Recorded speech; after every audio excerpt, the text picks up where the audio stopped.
ایک بار جناب بہلول دانا کسی نخلستان میں تشریف فرما تھے۔ ایک تاجر کا وہاں سے گزر ہوا، وہ آپ کے پاس آیا، سلام کر کے سامنے بیٹھ گیا اور انتہائی ادب سے گزارش کی، حضور تجارت کی کون سی ایسی جنس خریدوں جس میں بہت نفع ہو؟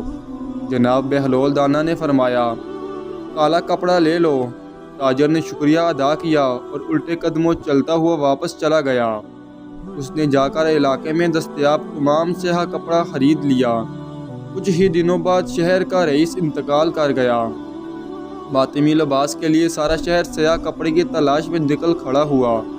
اب سیاہ کپڑا سارا اس تاجر کے پاس ذخیرہ تھا، تو اب اس نے منہ مانگے داموں فروخت کیا اور اتنا نفع کمایا جتنا ساری زندگی نہ کمایا تھا۔ وہ تاجر بہت امیر کبیر ہو گیا۔ کچھ عرصے بعد وہ گھوڑے پر سوار کہیں سے گزرا۔ جناب بہلول دانا وہاں تشریف رکھتے تھے۔ وہ وہیں گھوڑے پر بیٹھے، بولا، اور دیوانے، اب کی بار کیا لوں؟ جناب بہلول نے فرمایا، تربوز لے لو۔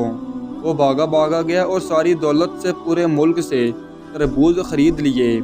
ایک ہی ہفتے میں سارے تربوز گل سڑ کر خراب ہو گئے اور وہ کوڑی کوڑی کا محتاج ہو گیا۔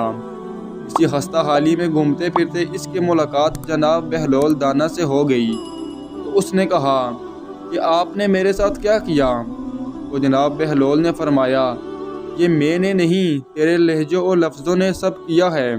جب تو نے ادب سے پوچھا تو مالا مال ہو گیا، اور جب گستاخی کی تو کنگال ہو گیا۔ سادہ یاد رکھیے گا، پرندے اپنے پاؤں اور انسان اپنی زبان کی وجہ سے جال میں پھنستے ہیں۔ گفتگو میں نرمی اختیار کرو، کیونکہ لہجوں کا اثر لفظوں سے زیادہ ہوتا ہے۔ اسی لیے کہتے ہیں، با ادب با نصیب، بے ادب بے نصیب۔ یہ ویڈیو عام زندگی کے حوالے سے ہر عام و خاص لوگوں کے لیے ہے، البتہ غیر معروف فراڈ لوگوں سے بچ کر رہیں۔ وہ بھی جب تک فراڈ میں کامیاب نہیں ہوتے تب تک بڑے ہی میٹھے اور اخلاقی لہجے سے بات کرتے ہیں۔